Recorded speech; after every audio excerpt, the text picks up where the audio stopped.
Gaël est étudiant en Master 2 en finance à Montpellier. Originaire du Bénin, il n'a bien sûr pas pu rentrer chez lui pendant le confinement. Il s'est donc retrouvé tout seul dans sa chambre de 10 mètres carrés. Mais heureusement, il a pu compter sur les aides du Crous. J'ai reçu des aides alimentaires. En fait, le Crous, pendant le confinement, je pense que c'était la deuxième semaine du confinement, deuxième ou troisième semaine, chez bonne mémoire, a apporté son soutien aux étudiants.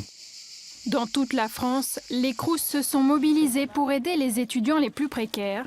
À Montpellier, des distributions alimentaires ont été organisées pendant toute la période du confinement. Un vrai coup de pouce financier pour cette étudiante boursière.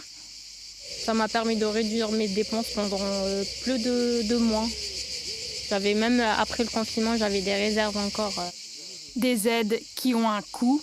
Le Crous de l'Académie de Montpellier enregistre des pertes financières très importantes, environ 5 millions d'euros cette année. Sur la période, on a plus que doublé, donc on a accordé plus de 200 000 euros d'aide supplémentaire par rapport à ce que nous faisons habituellement. Et ça continue.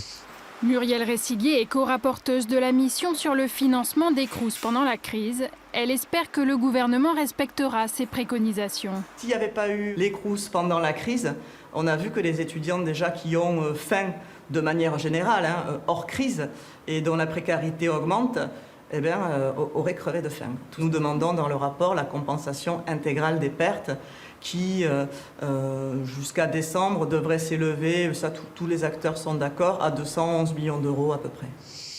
En France, 20% des étudiants vivent sous le seuil de pauvreté.